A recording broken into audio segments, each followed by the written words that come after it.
Assalamualaikum warahmatullahi wabarakatuh. Saya Olifatul Hasanah, NIM 19074163938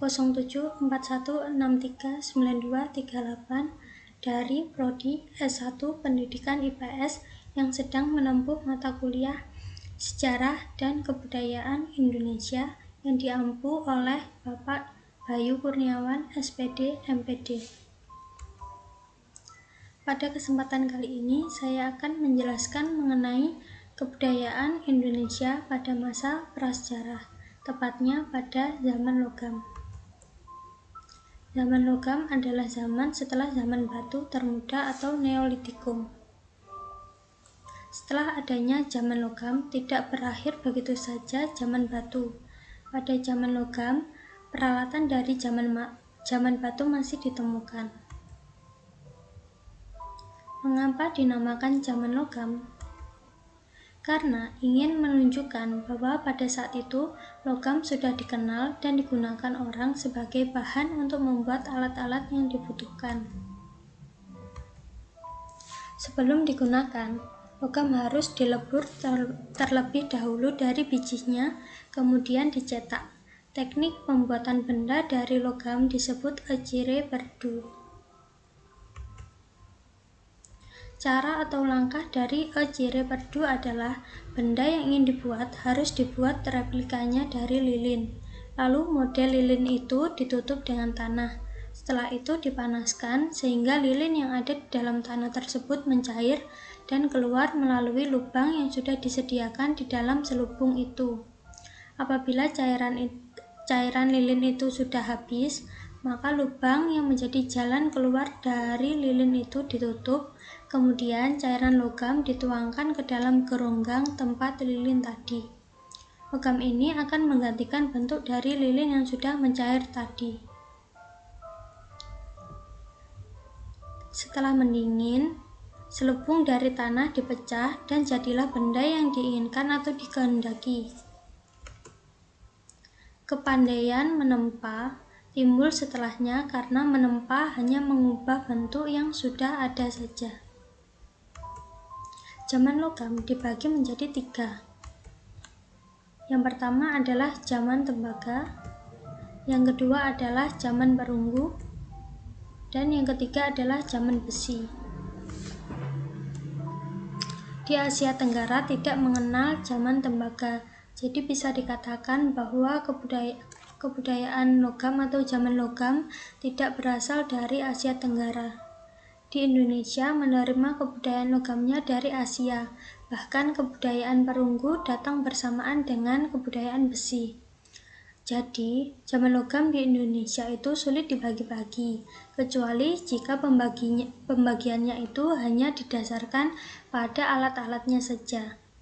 Bisa juga dikatakan bahwa kebudayaan logam di Indonesia ialah zaman perunggu itu sendiri, karena alat-alat dari besi tidak banyak berbeda dari alat-alat dari perunggu.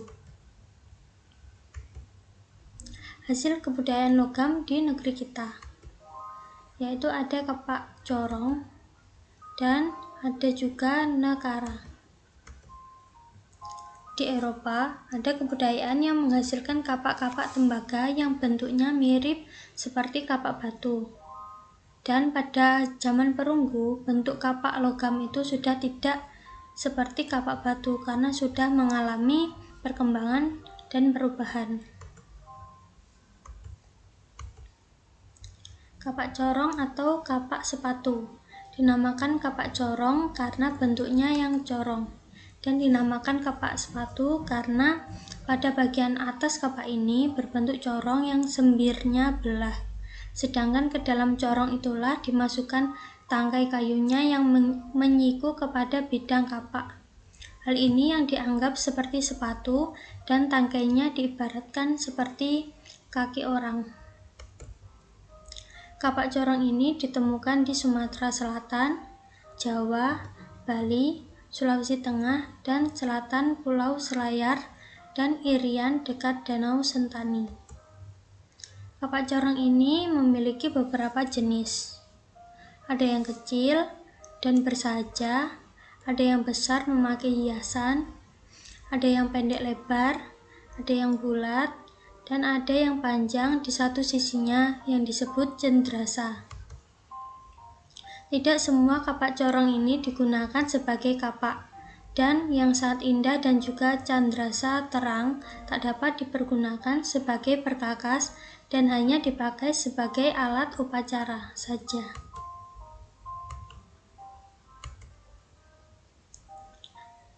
Nekara. Nekara adalah semacam berumbung dari perunggu yang berpinggang di bagian tengahnya dan sisi atasnya tertutup. Bisa diibaratkan seperti dandang yang ditelungkupkan. Di negara kita, hanya beberapa saja nekara yang ditemukan dalam keadaan utuh. Nekara dianggap sebagai barang yang suci. Menurut penyelidikan pada zaman dahulu, nekara itu dipergunakan saat upacara-upacara saja, bisa dilihat dari hiasan-hiasan pada dindingnya. Hiasan sangat penting untuk sejarah kebudayaan, karena dengan adanya lukisan atau hiasan, kita bisa mendapat gambaran mengenai kehidupan yang ada pada saat itu. Ada juga nekara yang berasal dari Indonesia. Di Bali ditemukan batu cetakan nekara yang berhias nekara pejeng. Berikut adalah gambar moko. Nekara ditemukan di Sumatera, Jawa, Bali, Pulau Sangian dekat Sumbawa, Roti, Leti, Selayar, dan di Kepulauan Kei. Di Alor ditemukan nekara dengan ukuran lebih kecil yang dinamakan moko, yang gambarnya ada di sebelah ini tadi. Benda-benda lainnya yang ditemukan pada zaman logam. Ada perhiasan. Perhiasan yang ditemukan seperti gelang, bingle atau gelang kaki, ada juga anting-anting, kalung, dan cincin. Benda lainnya ada patung. Dan ada juga manik-manik. Manik-manik yang ditemukan ini terbuat dari kaca dan bukan perunggu, tetapi ditemukan pada zaman perunggu. Manik-manik ini juga termasuk nekara kecil dan mata uang, dibawakan kepada orang yang telah meninggal sebagai bekal ke akhirat. Dari daerah tepi Danau Kerinci dan Pulau Madura ditemukan bejana perunggu yang bentuknya seperti periuk tapi langsing dan gepeng. Kebudayaan Dongson. Tonkin Dongson adalah pusatnya kebudayaan perunggu Asia Tenggara. Di sana banyak ditemukan alat-alat perunggu dan nekara, alat-alat dari besi, dan kuburan-kuburan zaman itu.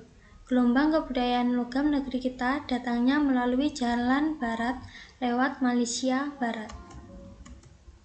Nenek moyang bangsa Indonesia datang kemari dalam dua ambalan.